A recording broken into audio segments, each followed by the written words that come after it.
दोस्तों, ये बात है 18 जून 2023 की। सुबह करीब 9:30 बजे एक टाइटन नाम की सबमर्सिबल जो ओशियन गेट नाम की एक अमेरिकन कंपनी के द्वारा ऑपरेट की जाती थी, वो आरएमएस टाइटैनिक शिप की रैकेज को देखने के लिए ओशियन में डाइव करती है। लॉन्च के 2 घंटे में ये टाइटैनिक की रैकेज तक पहुंच जाती, लेकिन लॉन्च के 1 घंटे 45 मिनट के बाद इसका मदरशिप से कांटेक्ट टूट जाता है। समंदर के इतनी गहराई में कांटेक्ट टूटना एक आम बात होती है, इसीलिए जो लोग ऊपर मदरशिप में थे उन्होंने इस बात को ज्यादा सीरियसली नहीं लिया। इस सबमर्सिबल को 4:30 बजे तक ऊपर आना था, लेकिन जब ये अपने शेड्यूल टाइम पर ऊपर नहीं आती है, तब जो लोग मदरशिप में थे उनमें खलबली मच जाती है। शाम करीब 7:10 पर यूएस कोस्ट गार्ड को इन्फॉर्म किया जाता है कि सबमर्सिबल खो गई है। तुरंत ही टाइटन की तलाश शुरू कर दी जाती है और 22 जून को कई दिन के सर्च एंड रेस्क्यू ऑपरेशन के बाद पता चलता है कि सबमर्सिबल में कैटास्ट्रोफिक इम्प्लोजन हुआ है और ये सबमर्सिबल डिस्ट्रॉय हो गई और इसमें सवार 5 लोगों की मौत हो जाती है। ओशन गेट की एक पनडुब्बी टाइटैनिक के सफर पर निकली थी। टाइटन में समुद्र की गहराइयों के बीच इतना जोरदार धमाका हुआ कि पनडुब्बी के चिथड़े उड़ गए। The debris is consistent with the catastrophic loss of the pressure chamber. Met its end in what the US Coast Guard calls a catastrophic implosion. And there are, sadly, tragically, no survivors. सबसे पहले बात करते हैं submersible की।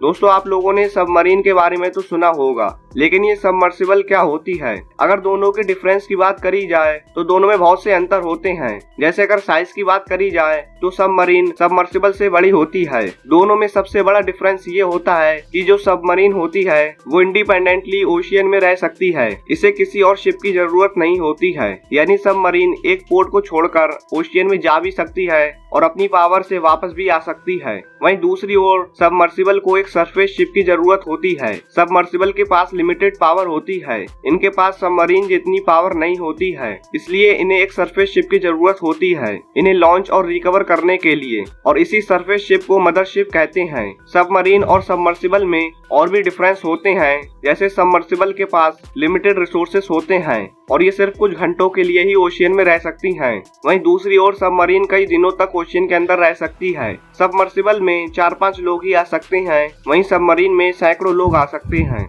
अगर Titanic की बात करी जाए तो आरएमएस टाइटैनिक अपने टाइम का सबसे बड़ा, सबसे लग्जूरियस और बहुत ही फेमस जहाज था। इस शिप को इतना सेफ बताया जाता था कि इसे अनसिंकेबल कहा जाता था, यानी एक ऐसा जहाज जो कभी डूब नहीं सकता। लेकिन 1912 में ये अपनी पहली वोयेज पर ही निकला था कि 15 अप्रैल 1912 की रात में ये एक बहुत बड़े ग्लेशियर से जाकर टकरा जाता है और डूब जाता है। इस इंसिडेंट में लगभग 1500 लोगों की जान चली जाती है।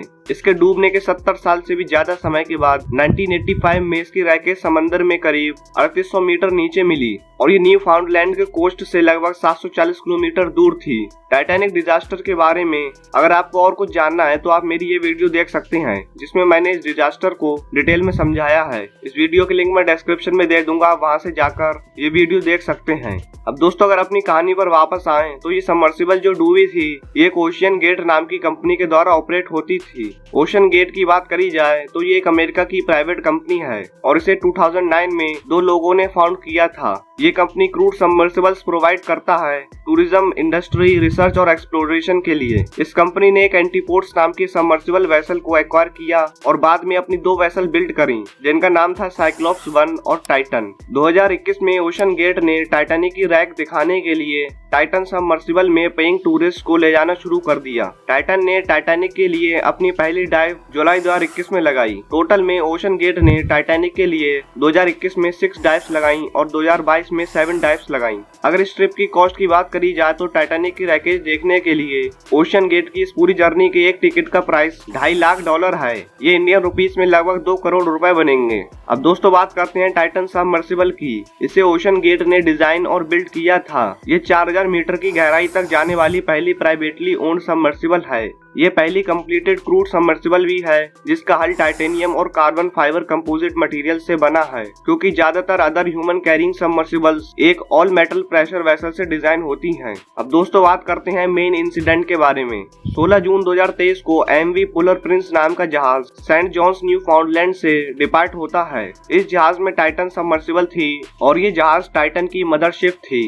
टाइटन में 5 लोग सवार थे। ये 5 लोग थे 48 साल के पाकिस्तानी ब्रिटिश बिजनेस टाइकून शहजादा दाऊद, 19 साल के इनके बेटे सुलेमान दाऊद, 58 वर्षीय एक ब्रिटिश बिजनेसमैन हमीश हार्डिंग, 77 साल के पॉल हेनरी, ये एक फ्रेंच डीप सी एक्सप्लोरर और टाइटैनिक एक्सपर्ट थे। ये पहले भी टाइटैनिक की रैक को विजिट कर चुके थे और इन्हें इसकी बहुत नॉलेज थी। और लास्ट में 61 साल के स्टॉकटन रश, ये ओशियन गेट कंपनी के को फाउंडर और सीईओ थे। ये टाइटन सबमर्सिबल इन्हीं का इन्वेंशन था, इसीलिए ये विकिपीडिया की उस लिस्ट में भी शामिल हो गए जिस लिस्ट में वो इन्वेंटर्स हैं जो अपने इन्वेंशन के द्वारा मारे गए, यानी inventors killed by their own invention. 17 जून को ये शिप जहां से डाइव होना था वहां पहुंच जाती है। डाइव ऑपरेशन 18 जून को शुरू होता है। सुबह करीब 9:30 बजे टाइटन समंदर में डाइव लगा देती है। टाइटन का टाइटैनिक की रैक साइड तक पहुंचने का सफर 2 घंटे का था। डाइव लगाने के बाद हर 15 मिनट में टाइटन अपने मदरशिप पोलर प्रिंस से कम्युनिकेट करती रही, लेकिन डाइव लगाने के 1 घंटे 45 मिनट के बाद यानी 11:15 पर इसका मदरशिप से कांटेक्ट टूट गया। अगर 2 घंटे टाइटैनिक तक पहुंचने में लगते तो इससे 15 मिनट पहले कनेक्शन टूटने का मतलब है कि सबमर्सिबल टाइटैनिक के काफी करीब पहुंच गई होगी। समंदर के इस गहराई में सनलाइट भी नहीं पहुंचती और यहाँ काफी अंधेरा होता है और इतनी गहराई में कनेक्शन टूटना एक आम बात होती है। और इससे पहले जो इस सबमर्सिबल ने डाइव लगाई थी उनमें भी कनेक्शन टूटा था, इसलिए इस बात को इतना सीरियस नहीं लिया गया। सबमर्सिबल का रीसरफेस करने का एक्सपेक्टेड समय था 4:30 बजे, लेकिन जब समय पूरा होने पर भी टाइटन ऊपर नहीं आई तो मदरशिप में खलबली मच गई। 7:10 पर यूएस कोस्ट गार्ड को इन्फॉर्म किया गया। टाइटन में 96 आवर्स की ऑक्सीजन थी जो 22 जून को खत्म हो जाती। 18 जून से सर्च एंड रेस्क्यू ऑपरेशन शुरू हो गया। Search operation US coast guard,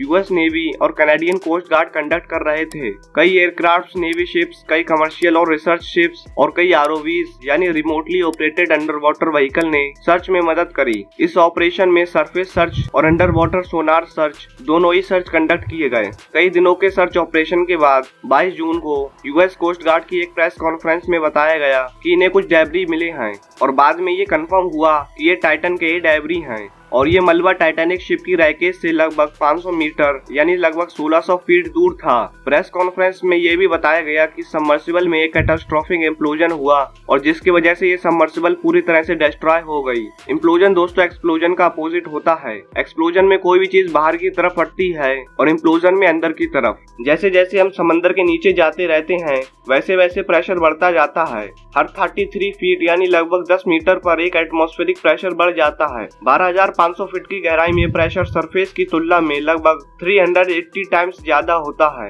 लेकिन दिक्कत तब आती है जब इंटरनल और एक्सटर्नल प्रेशर बैलेंस नहीं होते हैं, तो ज्यादा एक्सटर्नल प्रेशर की वजह से एक इम्प्लोजन होता है। जब ये सबमर्सिबल समंदर में थी तो उस समय इस पर बहुत प्रेशर पड़ रहा था, जिसकी वजह से जो इम्प्लोजन हुआ होगा वो बहुत ही तेज हुआ होगा और कुछ रिपोर्ट के अनुसार ये इम्प्लोजन कुछ मिली सेकेंड्स में ही हो गया होगा। इस केस की वजह अभी ज्यादा साफ नहीं हुई है और अभी भी इन्वेस्टिगेशन चल रही है। क्लियर रीजन तो इन्वेस्टिगेशन पूरी होने के बाद ही पता चलेगा, लेकिन जो शुरुआती रिपोर्ट आई है उनके अकॉर्डिंग इस इम्प्लोजन का रीजन था इसका मटेरियल। जैसा कि दोस्तों मैंने आपको वीडियो में पहले बताया कि जो क्रूड सबमर्सिबल्स होती हैं वो एक मेटल से बनी होती हैं, लेकिन जो इस सबमर्सिबल के मालिक थे स्टॉकटन रश वो एक इनोवेटिव आदमी थे।